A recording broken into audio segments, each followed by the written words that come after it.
sábado a todos. Nós agradecemos a Deus, né, por mais uma oportunidade de estarmos aqui para adorá-lo, para aprender um pouquinho mais sobre Ele. E espero que todos tenham tido uma ótima semana. Escolheram o melhor local para estar presentes, a casa de Deus.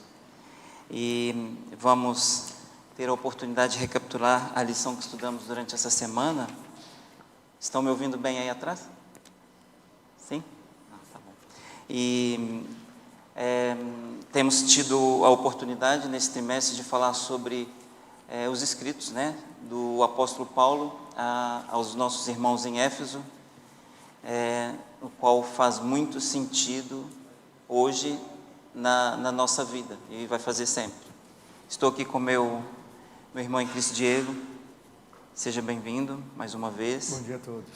E para começarmos o estudo dessa lição, vamos fazer uma palavra de oração.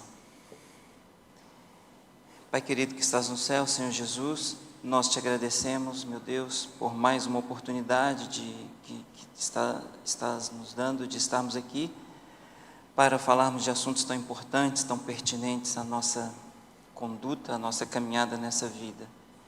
Que o Teu Santo Espírito, Senhor Jesus, possa estar presente nos nossos corações, a fim de nos inspirar, a fim de nos entender, nos capacitar para falarmos essa mensagem, que as pessoas que estão aqui, as pessoas que estão em casa, possam, ó Pai, também entender, e que possamos, ó Pai, não somente entender e ouvir, mas que possamos colocar em prática, como filhos da luz, colocarmos em prática na nossa vida diária. Muito obrigado por tudo, continue sempre ao nosso lado, em nome de Jesus, amém.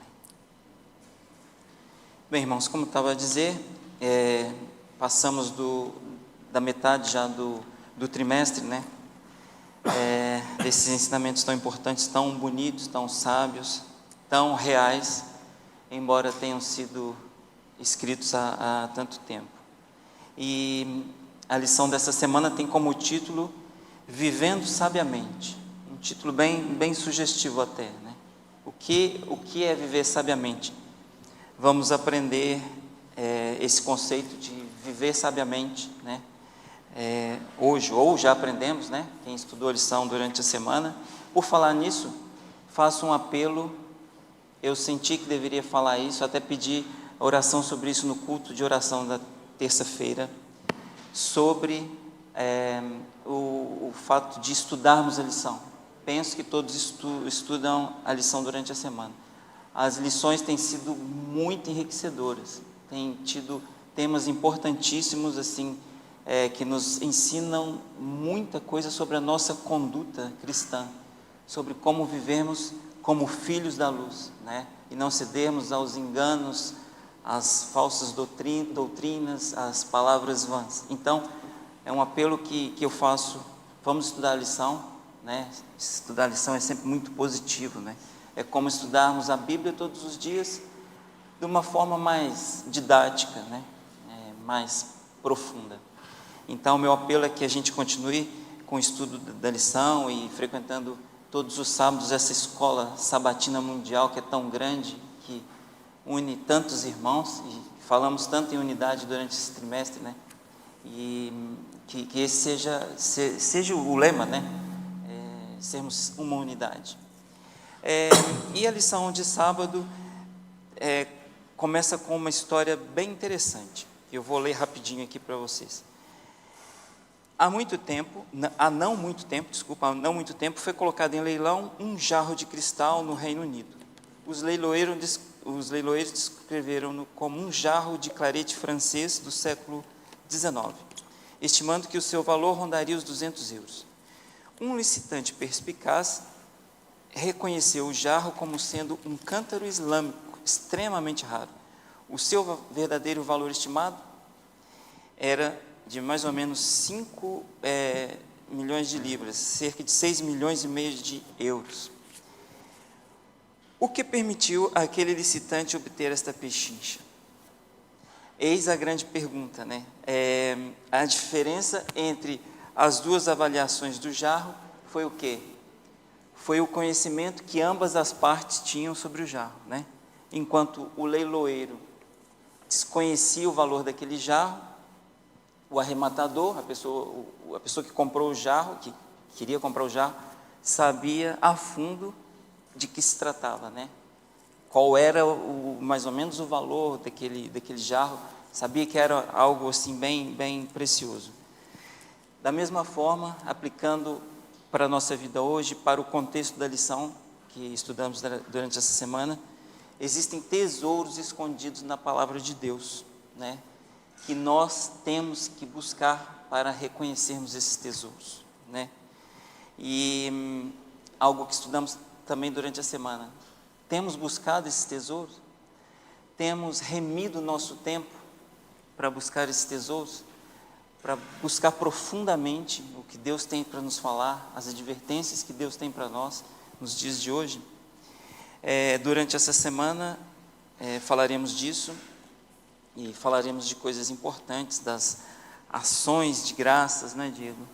E esse é um tópico bem importante também que começou como pontapé inicial no domingo, e gostaríamos de falar um pouco sobre isso, né? Sobre o que é essas palavras de ações de graça, o que devemos fazer, o que é ser um imitador de Cristo. Okay.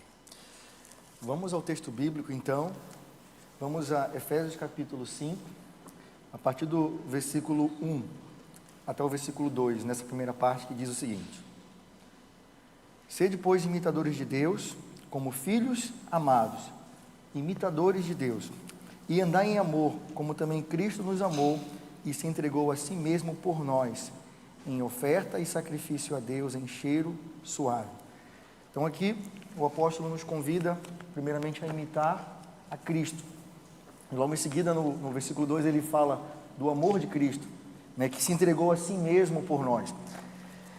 Então, quando nós percebemos o valor, o significado e a profundidade desse ato de amor, nós começamos a ponderar de que maneira nós estamos correspondendo ou não a isso. E quando nós estamos fora, né, desse âmbito do amor de Deus, o que pode se dizer que nós estamos fora, né, da comunhão com Deus, naturalmente nós estamos inclinados a frutificar, para o Espírito ou para a carne? Boa pergunta. Se nós não estivermos em comunhão com Deus, ainda que o sacrifício dele tenha nos alcançado, mas se nós não estivermos em comunhão com ele, esse sacrifício será eficaz ou ineficaz na nossa vida? Tudo depende do quê? Da nossa decisão, do nosso posicionamento.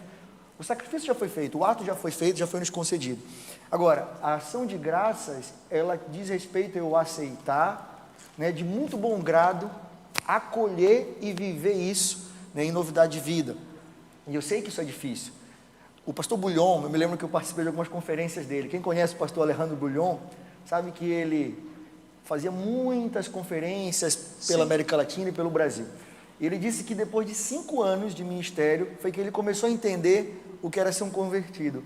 Eu fiquei, mas o pastor Bulhon, esse homem tão sábio, tão conhecedor, e aí entra no ponto que o Jaime acabou de falar, às vezes nós temos realmente muito conhecimento, mas falta-nos intimidade, né? E os Efésios, e os Efésios, no decorrer do tempo, eles começaram a perder essa intimidade, né? O secularismo daquela sociedade, que na altura era moderna, de passagem, o mundo gentílico era um mundo moderno, né? Era um mundo onde a filosofia, as ciências, né, os relacionamentos comerciais... Era o nosso mundo hoje. Era uma globalização do passado. E Efésios era uma cidade globalizada, né? Tinha gente de todo lado, era multicultural. Então, era natural que com o tempo eles começassem a o quê? A se perder na sua própria essência, após terem conhecido o Evangelho.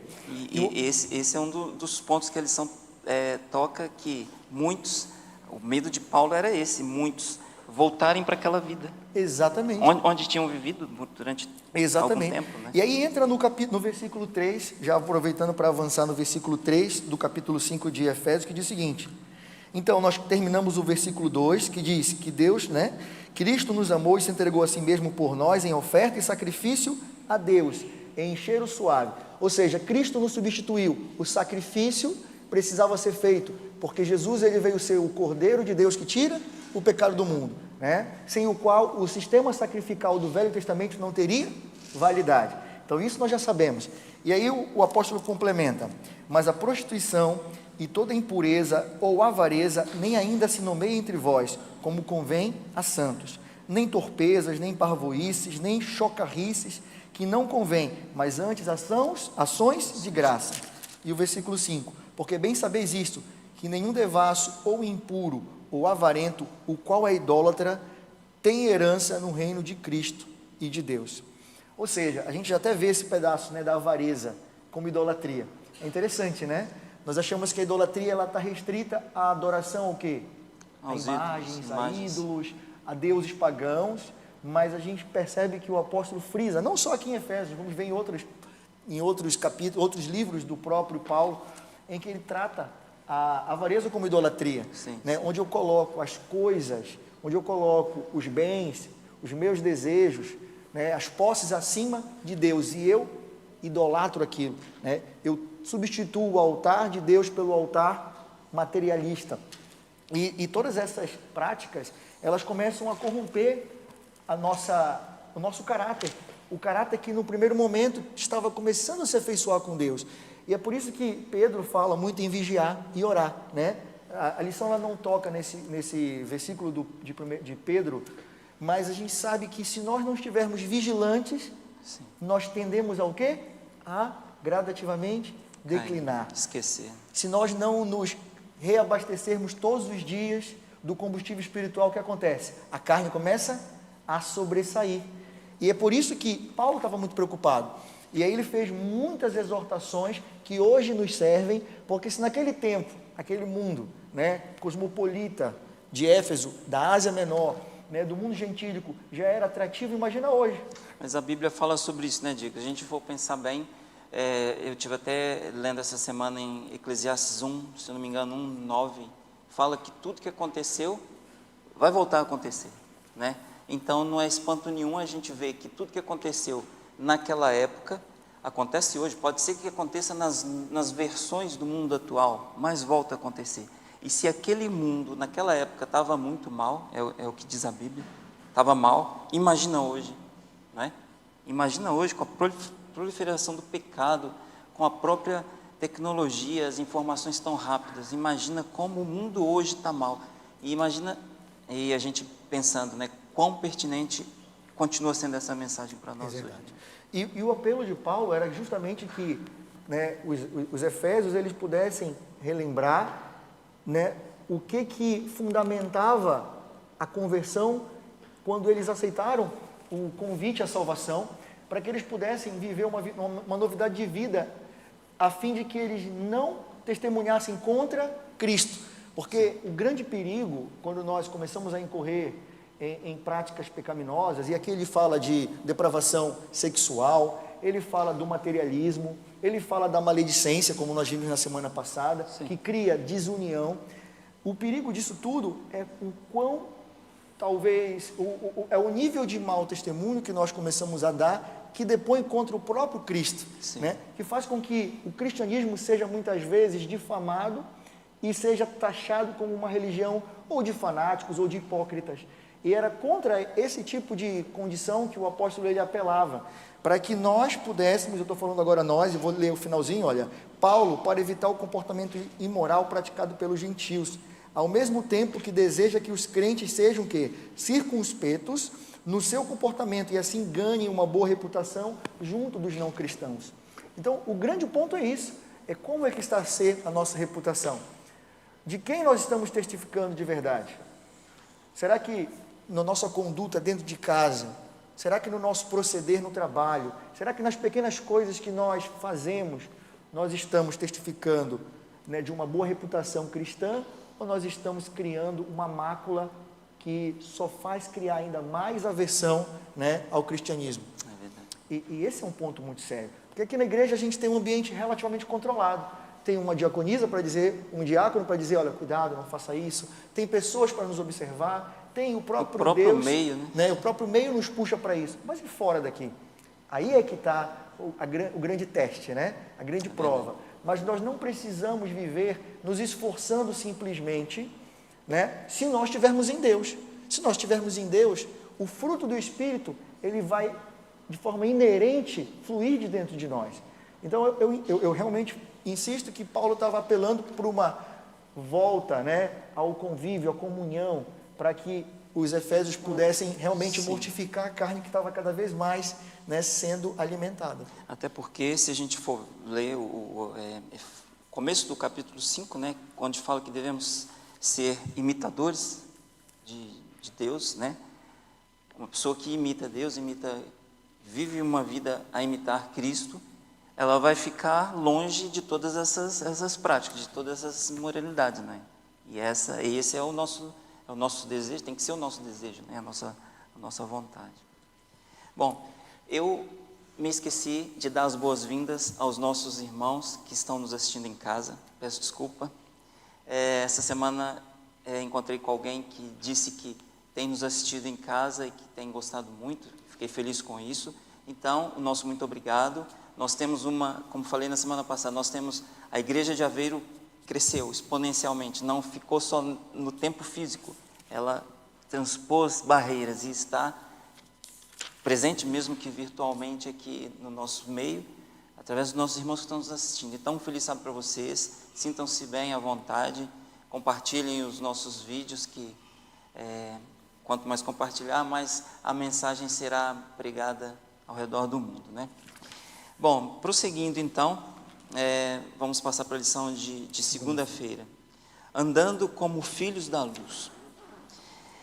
É um alerta, não deixa de ser um alerta, né? As palavras e ações que busquemos nos desviar,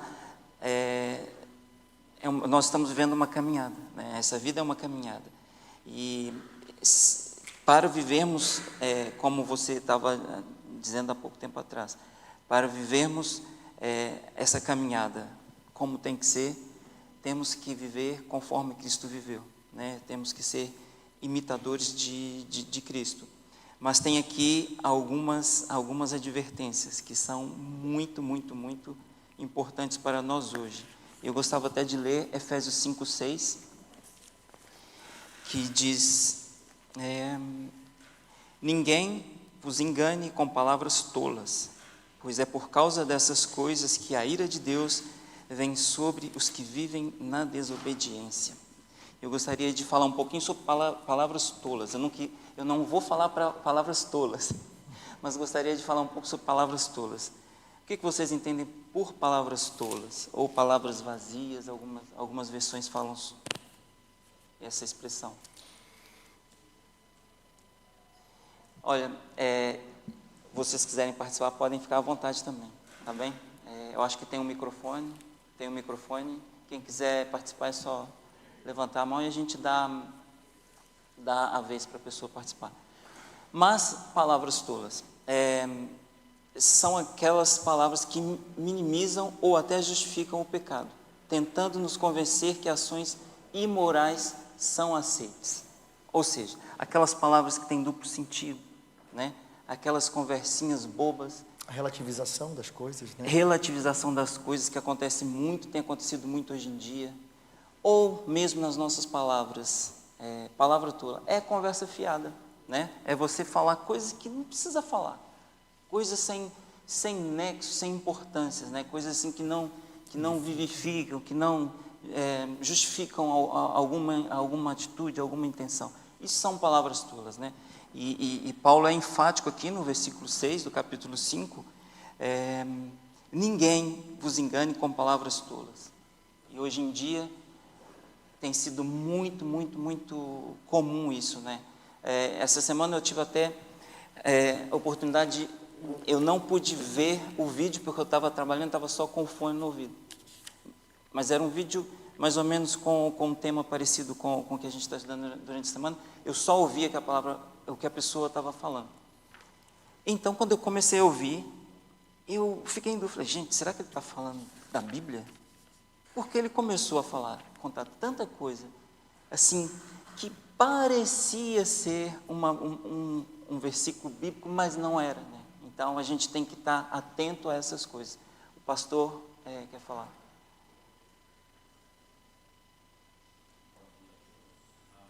Fala do que está cheio o coração, não é? É verdade. Então, nós, antes de aceitarmos Jesus, éramos considerados filhos das trevas ou da desobediência, conforme a própria lição de hoje, de segunda-feira, fala, né? Hoje, quando aceitamos Jesus, tornamos-nos filhos da luz.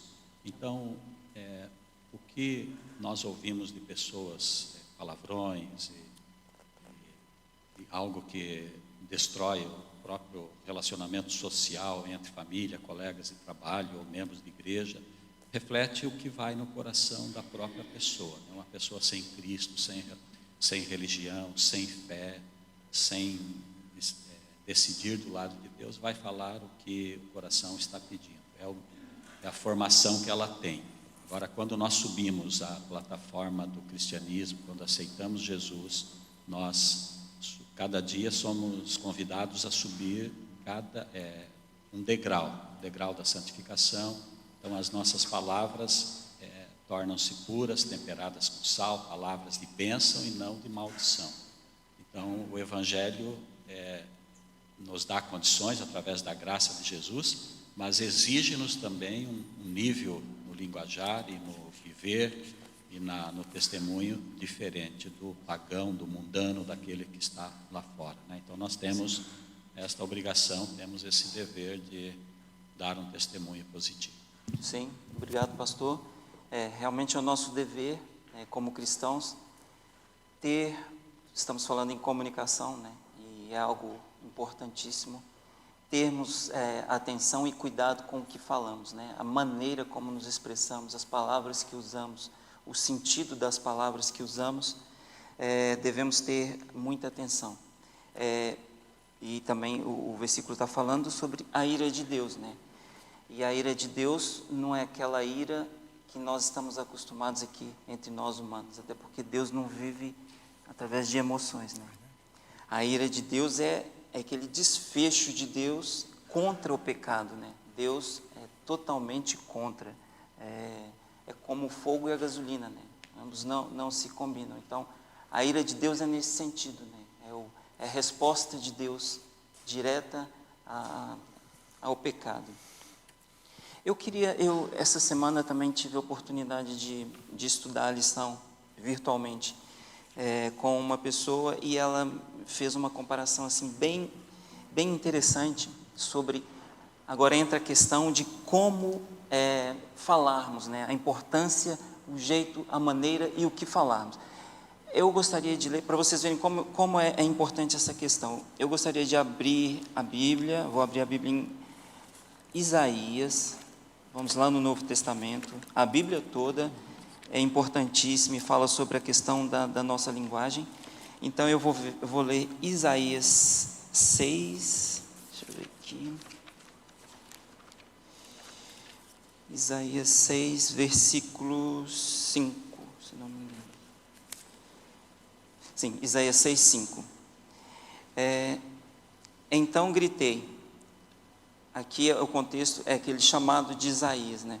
Então gritei: ai de mim, estou perdido, pois sou um homem de lábios impuros e vivo no meio de um povo de lábios impuros. Os meus olhos viram o Rei, o Senhor dos Exércitos. Logo, depois disso, um dos serafins voou até mim, trazendo uma brasa viva que havia tirado do altar com um tenaz. Com essa brasa viva, ele tocou a minha boca e disse: veja, isto tocou os teus lábios, por isso a sua culpa será removida e o seu pecado será perdoado.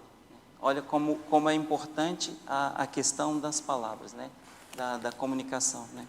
Nós vivemos numa terra impura, onde qualquer lugar que você vai tem impureza nas palavras. Eu, às vezes, no meu local de trabalho, sinceramente, às vezes tenho que tapar os ouvidos para não ouvir certas coisas. O Rui quer falar? Quem tiver com o microfone perto, por favor. Vamos pensar aqui um pouco e utilizando também o que já disseram aqui, tanto vocês como o pastor. Nós somos chamados a sermos cristãos, certo? Cristãos, seguidor de Jesus Cristo. É isso que significa a palavra cristão. Como adventistas, ainda para mais, sabemos que Jesus vai voltar, como está revelado na Escritura, para terminar com o mal, com o pecado e para levar seres humanos salvos para viverem no céu com o restante da criação, certo? Sim, sim. Quando nós pensamos na linguagem impura e nas palavras impuras, a maior parte das vezes o que nos vem à cabeça são os palavrões, ou como se diz em inglês, em português, as asneiras, não é? Aquelas palavras mesmo fortes. Mas linguagem impura não tem só a ver com as palavras que eu uso, tem a ver inclusive com os assuntos dos quais eu falo. As palavras podem estar todas muito bonitas, mas o assunto pode ser completamente impuro. Sim. Okay? Reparem, nós neste momento sabemos pela Escritura que já existem seres humanos no céu. Enoque foi levado vivo para o céu por Deus, foi o primeiro. Elias também foi levado vivo. E Moisés, depois de ter morrido, Deus ressuscitou e levou. Para além desses três, nós sabemos pela Escritura Sagrada, pela Bíblia, que quando Jesus ressuscitou, está lá escrito na Bíblia, que uma multidão de pessoas, seus seguidores do passado, ressuscitaram com ele e apareceram às pessoas e andaram ali durante 40 dias a falar com as pessoas. Foi um poderoso testemunho.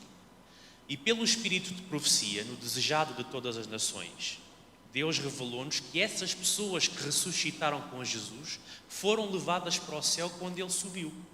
Ou seja, não estão lá só três. Sim. Estão lá muitos seres humanos, homens e mulheres, que já estão a viver o estilo de vida do céu. E eu às vezes paro para pensar, qual é o tipo de assuntos dos quais se conversa lá? Não só o tipo de palavras, mas o tipo de assuntos. Falamos sobre o quê? Contamos umas piadas, falamos do jogo de futebol mais recente, falamos da polémica do árbitro não sei do quê, ou da novela não sei das quantas, ou da corrupção não sei do quê. É esse tipo de assuntos que se conversa no céu. Os irmãos reparem e façam um teste uma vez. Eu já fiz esse teste várias vezes, até porque eu tenho tendência para isso. Quando forem a uma igreja num sábado de manhã, fazem a adoração de manhã, e depois quando sair cá para fora no fim da adoração, não conversem com ninguém durante um bocado. Fiquem ali num instantinho, no meio das pessoas, em sossego, a ouvir os assuntos dos quais estão a conversar à vossa volta, no pátio da igreja. Seriam assuntos dos quais os seres humanos que estão no céu estariam a conversar? Em dia de sábado? Cristão? Entendem? Entendem porque é que é sério nós vigiarmos o nosso comportamento, as nossas palavras, etc. Porque nós dizemos que queremos viver no céu com Deus. Será que estamos capazes disso? Se calhar não estamos. É uma pergunta importante. Realmente são comportamentos que, às vezes, temos esse comportamento, mas deixamos passar, né? Não aproveitamos o tempo para conversar coisas úteis. Vamos falar sobre isso daqui a pouco, sobre remir o tempo, né? Aproveitar o tempo. Importantíssimo. Só para fechar, então, essa lição de... Obrigado, Rui. Só para fechar, então, a lição aqui de segunda-feira também, queria citar um exemplo importantíssimo que está na Bíblia sobre falar o que não se deve. Alguém queria falar? Rizomar, pode falar. Bom dia, irmãos. Bom dia. Nós estamos inseridos num contexto de um mundo informatizado. Um mundo que está permeável, assim, de informações. Agora, qual o conteúdo dessas informações? A palavra diz que pela contemplação nós somos transformados. Então, quanto mais tempo nós passarmos diante do Senhor, teremos conteúdo suficiente para exercitar a função na qual nós fomos convidados a sermos. A Bíblia diz que você e eu, nós somos convidados por Jesus Cristo para sermos a luz do mundo, o sal da terra. Que efeito que nós estamos tendo na vida das pessoas? A palavra de Deus, eu queria ler então para os irmãos, fala o seguinte: vós sois a nossa carta escrita em nosso coração, conhecida e lida por todos os homens. Qual o seu conteúdo? Você está tendo um conteúdo satisfatório que leve essas pessoas a naquele dia também poder dizer: eis que esse é o nosso Deus? Qual a influência que nós, como adventistas do sétimo dia, temos tido na vida das pessoas? No nosso trabalho, na nossa família, até mesmo sentada aqui no banco da igreja. Será que realmente estamos exercendo isso? Pela contemplação nós somos transformados. Amém. Muito bem o que a Rizomar falou, e era justamente mais ou menos sobre isso que eu queria ler agora, um exemplo do que é ser um cristão, de como o cristão é observado. Tudo que o cristão faz, ele é observado. Principalmente, e inclusive, o palavreado do cristão. Então vamos lá. Está em São Mateus 26, versículo de 69 até o 73. O contexto aqui é aquela situação onde Pedro nega Jesus. Então, vamos lá ler. Então, Mateus 26, 69 a 73. Pedro estava sentado no pátio e uma criada, aproximando-se dele, disse: você também estava com Jesus, o Galileu. Mas ele o negou diante de todos, dizendo: não sei do que você está falando. Depois saiu em direção à porta, onde outra criada o viu e disse aos que estavam ali: este homem estava com Jesus, o Nazareno. Ele, jurando, o negou outra vez: não conheço esse homem, disse ele. Pouco tempo depois, os que estavam por ali chegaram a Pedro e disseram: certamente você é um deles. Vejam bem, o seu modo de falar o denuncia. Irmãos, será que o nosso modo de falar tem o sotaque de Jesus? Eu tenho meu sotaque brasileiro, estou aqui há 22 anos, mas tenho meu sotaque brasileiro, não perdi até hoje. Será que o nosso modo de falar, o nosso sotaque, imita o de Jesus? É para pensarmos, né? Então Pedro, mesmo negando a Jesus, pelas palavras dele, pelo modo dele falar, as pessoas viram que ele seguia Jesus, né? Uma lição importante para nós. Então, será que estamos todos mortos espiritualmente, Diego? Qual a importância disso para a nossa vida como cristãos? A lição, ela nos faz um apelo para despertarmos, né, de um sono. E é lógico que nós vamos ver que a Bíblia traz imensas passagens que falam sobre nós ressuscitarmos, nós despertarmos, como se nós estivéssemos efetivamente mortos, mas isso tem a ver com o aspecto espiritual, obviamente. Vamos complementar, então, a leitura, já avançando em Efésios capítulo 5, versículo de 11 a 14, que diz o seguinte: e não comuniqueis com as obras infrutuosas das trevas, mas antes condenai-as, porque os que elas fazem em oculto, até dizê-lo é torpe. 13. Mas todas essas coisas se manifestam sendo condenadas pela luz, porque a luz tudo manifesta, pelo que diz: desperta tu que dormes, e levanta-te de entre os mortos, e Cristo te esclarecerá. Então, para ser bastante sucinto, primeiramente aqui nós temos que entender que a luz, ela revela, né, o erro. A luz, ela faz resplandecer aquilo que está o quê? Oculto, aquilo que está de alguma forma sendo omitido. E a gente sabe que o pecado muitas vezes ele não é praticado diretamente ou pelo menos explicitamente. A maioria das pessoas que convivem entre nós muitas vezes tem um pecado oculto, né? Mas elas acham que ninguém sabe. Eu posso achar que ninguém sabe, mas Deus sabe de todas as coisas. Então, essa analogia de nós, da luz revelar o que está oculto, tem a ver tanto com os nossos pecados, que somente nós sabemos, porque, obviamente, muitas vezes é um pecado secreto, mas Deus, ele descortina esse pecado. E quando nós recebemos a luz de Deus, através do conhecimento da palavra e através da experiência com Cristo, essa luz revela diante de nós a maldade. Sim. E aí o amor de Cristo nos constrange, né? O amor de Cristo faz com que a gente se sinta tão indigno, mas ao mesmo tempo tão amado, né? Que nós não resistimos a esse apelo de nós abandonarmos o pecado. Mas nós precisamos deixar que o Espírito Santo fale para que ele venha nos revelar. E essa luz vai trazer à tona a maldade que habita em nós. De modo que a gente busque em Cristo, pela contemplação, como foi falado, essa transformação, né, dia após dia. Ô Diego, importante demais aqui no versículo 12, não sei se vocês repararam isso. Porque aquilo que eles fazem, eles quem? Os gentios estavam afastados. Os gentios, os mundanos, né, os incrédulos. Porque aquilo que eles fazem em oculto, até mencionar, é vergonhoso. Olha que perigo. É tão grave o que se faz em oculto, né? As imoralidades, os vícios, as imoralidades sexuais. Podemos levar aqui também até para outros tipos de culto, né, de, sei lá, de magia, de, não sei. Que até o mencionar é perigoso, não se deve fazer. Né? Fica aí a dica. E a gente está vendo, por exemplo, eu vou atender alguns pacientes nas casas e eu fico, às vezes, a perceber o que eles estão vendo na TV, principalmente idosos. E eu vim no Brasil, e a gente sabe que no Brasil a gente brinca aqui, pegar o jornal, né, a folha do dia, e ver as últimas páginas se espremer, sair sangue. Mas nos jornais locais, nós temos visto cada vez mais, né, a proliferação de o quê? De notícias de desgraça. Más notícias. Né, deploráveis, em todos os sentidos, de maldade no seu nível mais elevado.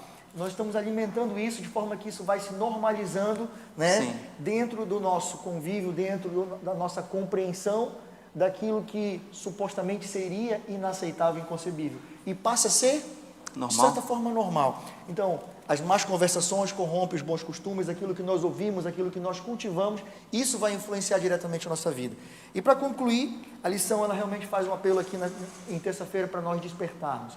É como se Deus estivesse dizendo assim, olha, eu vou precisar, se for preciso, te sacudir, mas se não for assim, se não for através de um desfibrilador, né, você vai morrer.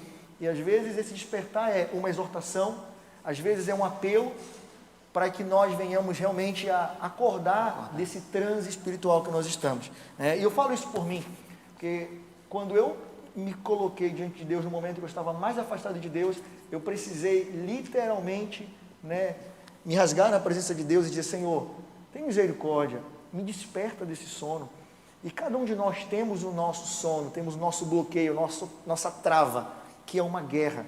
E é uma guerra espiritual que só pode ser vencida em espírito, né? Com o poder de Deus. Somos e dois, esse então. foi o apelo do apóstolo Paulo aos gentios, e esse apelo, creio eu, que é muito presente para nós hoje. Com certeza, com certeza. Eu acho que até muito mais do que naquele tempo, do jeito que as coisas estão.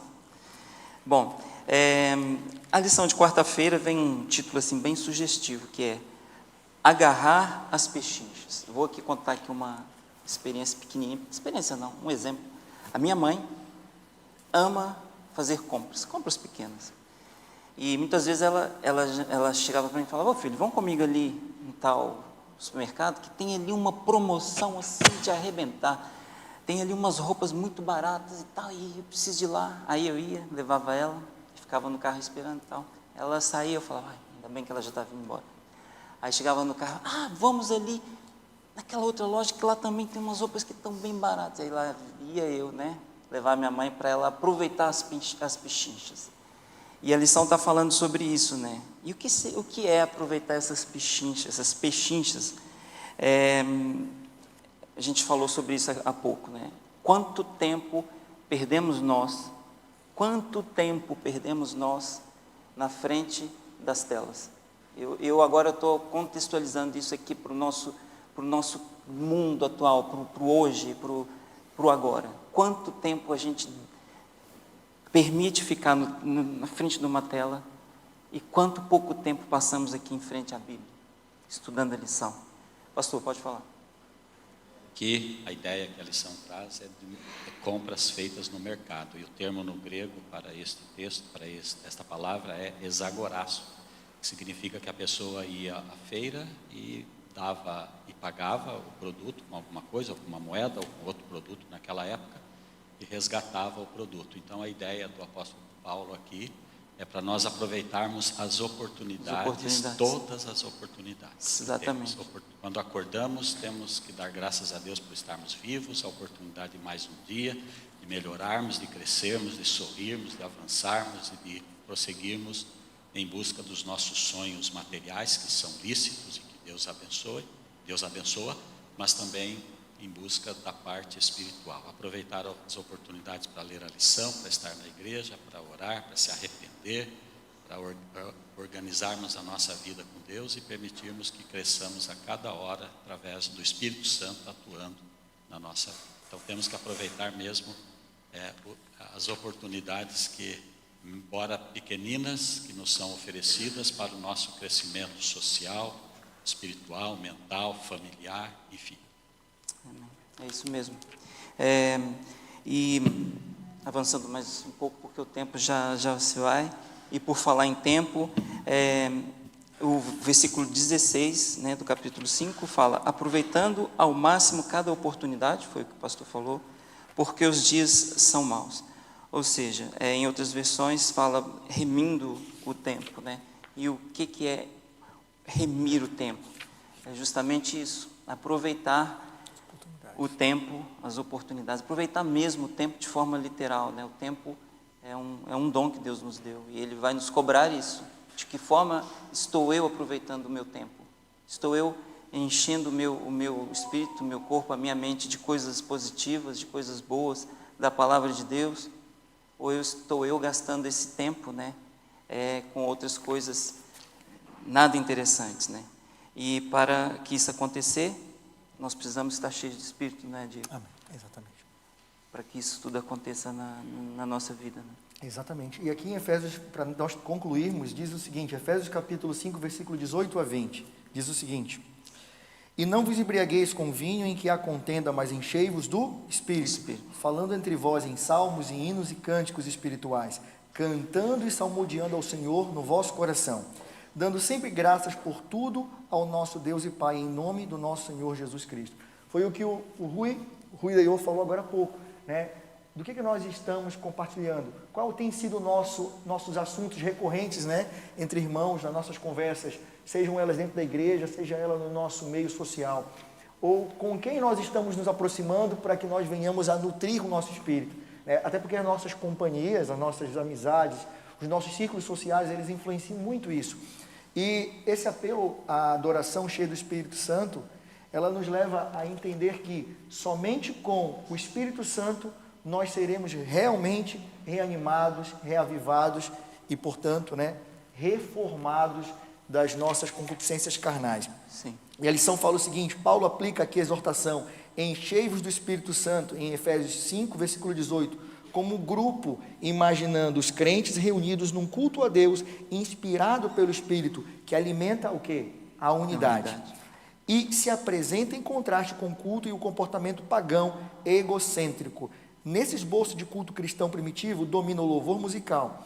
Entretanto, nós também devemos lembrar que, quando nós estamos nesse espírito, né, de gratidão, esse espírito ele contagia, ele se propaga entre a igreja, forma a unidade, e é através dessa unidade que nós começamos a nos unir, né, a cabeça que é Cristo, de modo que a nossa mente seja segundo a mente de Cristo.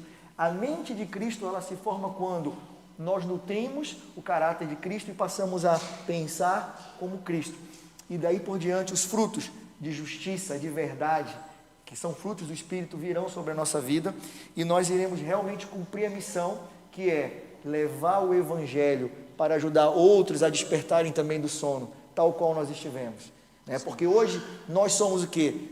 Geração eleita, nação santa, sacerdócio real, povo exclusivo e escolhido, para anunciar as virtudes daquele que nos tirou das trevas para a sua maravilhosa luz. Todos nós um dia, em menor ou maior grau, estivemos ou estamos em trevas, mas Cristo nos chama para a sua luz, nos exorta a vivermos como sacerdócio real.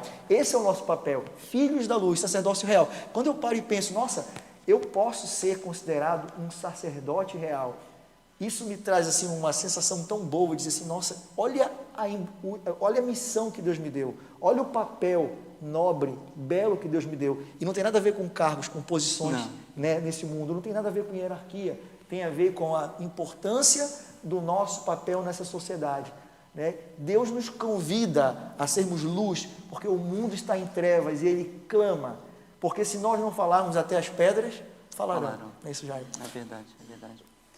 Bom, irmãos, visto que o tempo já se foi. Remiu o tempo. Remiu, o tempo remiu. Mas soubemos aproveitar bem o tempo agora, né, nesses minutos que se passaram. E o que a gente absorve disso tudo é que realmente o nosso exemplo, a nossa forma de falar, a nossa conduta fala muito, né? Fala muito. E o que nós estamos fazendo? Como foi aquela lição, aquela história que contamos no começo do jarro, que para um custava 200 euros e para o outro já custava muito mais, Será que tipo de jarro a gente tá vendo? Será que é aquele jarro de 200 euros? Que a gente não se aproveita nada? Ou será que a gente está tendo conhecimento para avaliar um jarro bem mais caro, né? Com os frutos do Espírito, por exemplo? Quem de fato nós somos, né, diante de Deus. Exatamente, exatamente. Então, que essa seja a nossa meta a partir de agora, né? Andarmos conforme Cristo andou, sermos imitadores dele, né? Agradecemos então aos irmãos pela atenção e que Deus nos abençoe a todos.